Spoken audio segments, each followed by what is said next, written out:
इस वीडियो में हम प्रायिकता के एक सुंदर दृष्टिकोण के बारे में बात करने वाले हैं। और मैं इस दृष्टिकोण को सुंदर इसलिए कह रहा हूं क्योंकि यह हमारे सामान्य ज्ञान अर्थात कॉमन सेंस से बहुत अधिक संबंध रखता है। हम वहां तक पहुंचे इससे पहले मैं चाहूंगा कि आप अपने सामान्य ज्ञान का उपयोग करें और यहां पर अब मैं कुछ कथन लिखने वाला हूं, उनको देखकर यह बताइए कि इनमें से कौन से कथन अर्थपूर्ण हैं और कौन से कथन अर्थपूर्ण नहीं हैं। तो पहला कथन है, कल बारिश होने की प्रायिकता 30% या 0.3 है। अब अगला कथन है, कल बारिश होने की प्रायिकता -20% है। और इसके बाद अंतिम कथन है, कल बारिश होने की प्रायिकता 0% है। अब बताइए कि इनमें से कौन से कथन आपको अर्थपूर्ण लग रहे हैं और कौन से कथन आपको अर्थपूर्ण नहीं लग रहे हैं। चलिए सबसे पहले पहला कथन देखते हैं। और कल बारिश होने वाली है जिसके लिए प्रायिकता 30% है।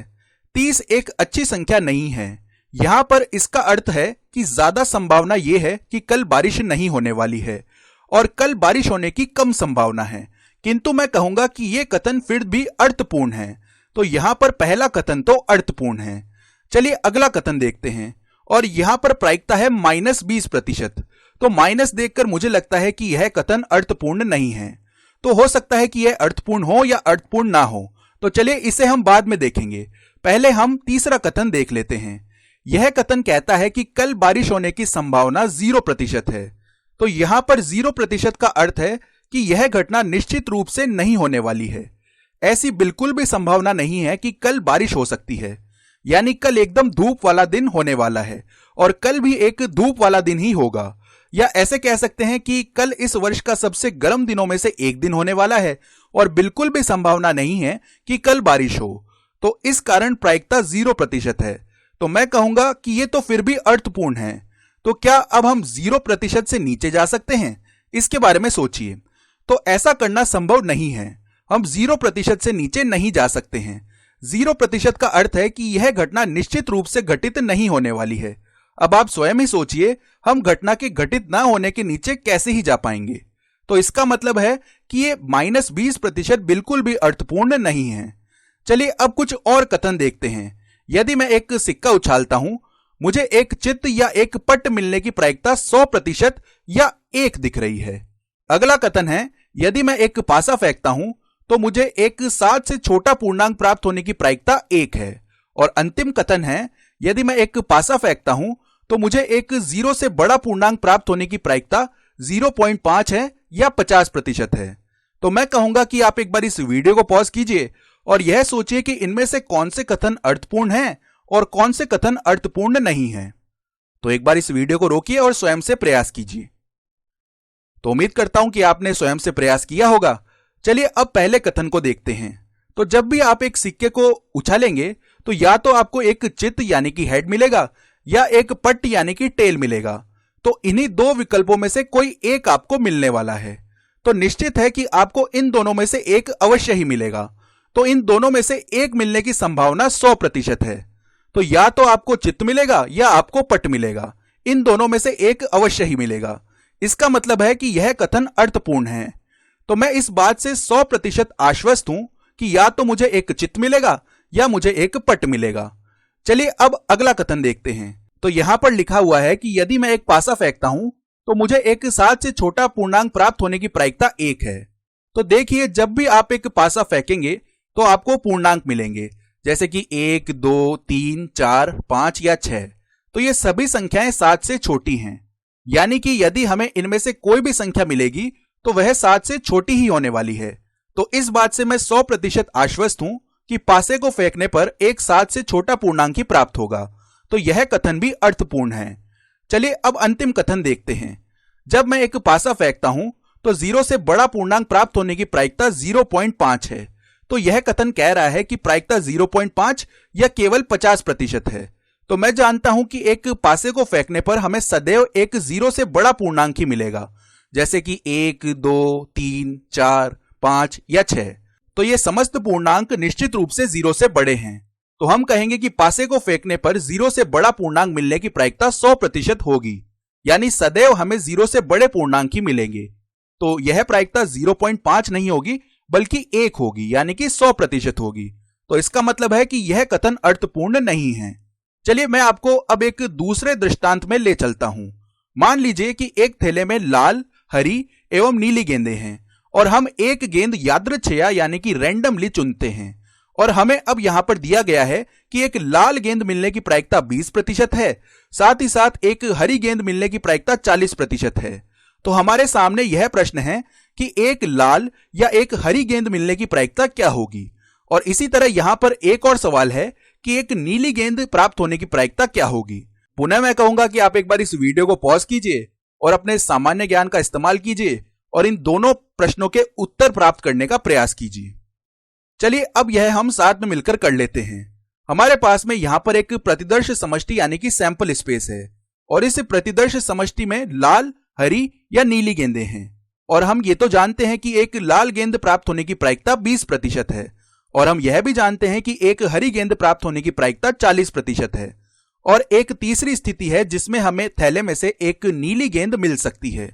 तो अब सवाल है कि एक लाल या एक हरी गेंद मिलने की प्रायिकता क्या होगी। तो देखिए, लाल गेंद मिलने की प्रायिकता 20% है और हरी गेंद मिलने की प्रायिकता 40% है। तो हम इन दोनों गेंदों में से कोई भी एक गेंद चुन सकते हैं और हमारा काम बन जाएगा। तो हमें यहां पर लाल या हरी गेंद मिल जाएगी। तो इसका मतलब है मैं यह कह सकता हूं कि एक लाल या हरी गेंद मिलने की प्रायिकता क्या होगी। हम सामान्य ज्ञान से यह कह सकते हैं कि यह 20 व 40 के योग के बराबर आनी चाहिए। तो इसके बारे में अब आप सोचिए, यह 60% आनी चाहिए। तो इन दोनों में से कोई एक गेंद मिलने से ज्यादा संभावना यह है कि हमें या तो एक लाल या एक हरी गेंद मिल जाए। तो इसका मतलब है कि एक लाल या एक हरी गेंद मिलने की प्रायिकता बराबर होगी एक लाल गेंद मिलने की प्रायिकता प्लस में एक हरी गेंद मिलने की प्रायिकता, अर्थात प्रायिकताएं जुड़ जाती हैं। तो चलिए अब ये अंतिम सवाल देखते हैं। यहां पर है एक नीली गेंद मिलने की प्रायिकता क्या होगी। तो नीला एकमात्र शेष रंग बचा हुआ है। तो यदि लाल गेंद या हरी गेंद हमें मिलाकर 60% प्रायिकता देती है तो हम कहेंगे कि नीली गेंद के लिए जो प्रायिकता है वह 100 - 60 यानी कि 40% होगी। तो सामान्य ज्ञान से ही हम यह कह सकते हैं कि एक नीली गेंद मिलने की प्रायिकता 40% होगी। अब मुझे लगता है कि हम प्रायिकता की अभिग्रहितीय दृष्टिकोण के बारे में जानने के लिए तैयार हैं। तो इस दृष्टिकोण का नाम अभिग्रहितीय यानी कि एक्सियोमेटिक, जो कि अभिग्रहित यानी कि एक्सियोम शब्द से आता है, वह इसलिए है क्योंकि एक अभिग्रहित एक कथन है जो बिना किसी प्रमाण के सत्य मान लिया जाता है और आगे के तर्क वितर्क हेतु प्रारंभिक बिंदु के रूप में कार्य करता है। तो आप इसे नींव की ईंट के रूप में समझ सकते हैं। और यह दृष्टिकोण कहता है आपको बस 3 आधारभूत अभिग्रहित चाहिए और आप प्रायिकता से संबंधित हर चीज का निर्माण बस इन 3 अभिग्रहितों से कर सकते हैं। तो पहला अभिग्रहित कहता है कि एक घटना की प्रायिकता कभी भी ऋणात्मक यानी कि नेगेटिव नहीं हो सकती है। अब दूसरा अभिग्रहित कहता है कि हर संभव चीज के लिए प्रायिकताओं का योग 1 होना चाहिए। इसका मतलब है प्रतिदर्श समष्टि की प्रायिकता 1 होनी चाहिए। और तीसरा अभिग्रहित कहता है कि 2 परस्पर अपवर्जी घटनाओं यानी कि म्यूचुअली एक्सक्लूसिव इवेंट्स, अर्थात ऐसी घटनाएं जिनमें कोई भी अतिव्यापन, जिसे हम इंग्लिश में ओवरलैपिंग कहते हैं, वह नहीं हो रहा हो, तो ऐसी 2 परस्पर अपवर्जी घटनाओं के सम्मिलन की प्रायिकता यानी कि यूनियन की प्रायिकता उन घटनाओं की एकल प्रायिकताओं का योग होता है। तो इस स्थिति में हम दोनों प्रायिकताओं का योग कर सकते हैं और गणितीय जगत में इन अभिग्रहितों को हम कुछ इस प्रकार से अब लिख सकते हैं। तो सबसे पहले किसी भी घटना की प्रायिकता सदैव 0 के बराबर या 0 से बड़ी होनी चाहिए। इसके बाद प्रतिदर्श समष्टि की प्रायिकता 1 के बराबर होनी चाहिए और अंतिम अभिग्रहित के लिए हमारे पास में ये आएगा यदि a सर्वनिष्ठ b 0 के बराबर है, जिसका मतलब है यहां पर कोई भी अतिव्यापन नहीं है, या ऐसे कह सकते हैं एक लाल गेंद और एक हरी गेंद मिलने में कोई भी ओवरलैपिंग नहीं हो रही है। तो चूंकि कोई भी अतिव्यापन नहीं है तो यहां पर a सर्वनिष्ठ b 0 के बराबर आएगा। तब हम कह सकते हैं a यूनियन b या a सम्मिलन b की प्रायिकता, या उसे हम यहां पर कह सकते हैं कि एक लाल गेंद या एक हरी गेंद मिलने की प्रायिकता इन दोनों की एकल प्रायिकताओं के योग के बराबर आएगी। तो हम एक लाल गेंद मिलने की प्रायिकता को एक हरी गेंद मिलने की प्रायिकता में जोड़ सकते हैं। तो ये ऐसे 3 आधारभूत कथन हैं जिनको बिना किसी प्रमाण के स्वीकार कर लिया जाता है और मुझे यह लगता है कि इन्हें सिद्ध करने की आवश्यकता भी नहीं है, क्योंकि इन्हें तो हम हमारे सामान्य ज्ञान से ही समझ सकते हैं और यही काम तो हमने इस वीडियो की शुरुआत में भी किया था। अब चलिए जो हमने अभी अभी सीखा है इसका हम अभ्यास कर लेते हैं। हमारे पास एक प्रतिदर्श समष्टि S है जिसमें 6 प्रतिदर्श बिंदु यानी कि सैंपल पॉइंट्स हैं।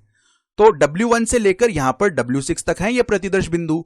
और यहां पर सवाल है कि प्रत्येक परिणाम के लिए निम्न में से कौन सी प्रायिकताएं मान्य हैं। तो हमारे पास यहां पर 6 विभिन्न परिणाम हैं और हमें पता लगाना है कि इनमें से कौन से परिणाम मान्य हैं और कौन से परिणाम मान्य नहीं हैं। तो मूल रूप से हमें जांच करनी है कि यहां पर अभिग्रहित लागू हो रहे हैं या नहीं हो रहे हैं। तो पहला अभिग्रहित कहता है कि समस्त घटनाओं की प्रायिकताएं सदैव 0 के बराबर या उससे बड़ी होती है।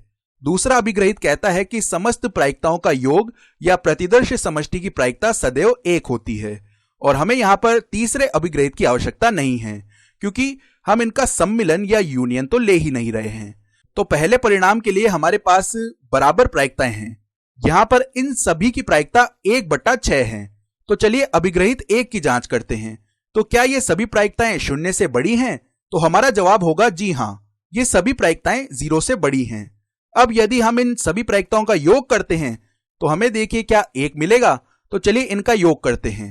तो यदि हम 1/6 को 6 बार जोड़ेंगे तो हमें 1 मिल जाएगा। तो इनका योग हमें 1 के बराबर मिल रहा है। तो इसका मतलब है कि परिणाम ए मान्य है। चलिए अब दूसरा परिणाम देखते हैं। तो दूसरे परिणाम के लिए हमारे पास W1 है, जिसके लिए प्रायिकता 1 है और अन्य सभी के लिए प्रायिकता 0 है। किंतु 0 तो मान्य है, क्योंकि यहां पर ये प्रायिकताएं 0 या 0 से बड़ी होनी चाहिए। तो यहां पर अभिग्रहित 1 अवश्य रूप से मान्य होगा। चलिए अब अभिग्रहित 2 के लिए देखते हैं। यदि हम इन सभी प्रायिकताओं का योग कर देते हैं तो हमें 1 मिलेगा। तो हम कहेंगे कि अभिग्रहित 2 भी यहां पर मान्य है। तो इससे हम यह कह सकते हैं कि परिणाम बी भी मान्य है। चलिए अब परिणाम सी के लिए देखते हैं। तो यहां पर हमारे पास विभिन्न प्रायिकताएं हैं, किंतु मैं देख सकता हूं कि इनमें से 2 प्रायिकताएं ऋणात्मक हैं। और यदि यहां पर केवल 1 प्रायिकता भी ऋणात्मक होती तब भी मैं यह कह सकता था कि अभिग्रहित 1 यहां पर सत्य नहीं है।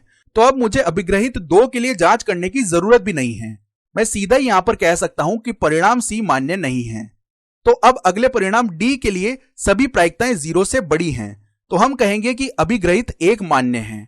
चलिए अब अभिग्रहित 2 के लिए देखते हैं। तो क्या इन सभी प्रायिकताओं का योग करने पर हमें 1 मिलता है? तो ऐसा नहीं होगा। यहां पर अंतिम प्रायिकता देखिए, यह 3/2 है और 3/2 मतलब 1.5 होता है।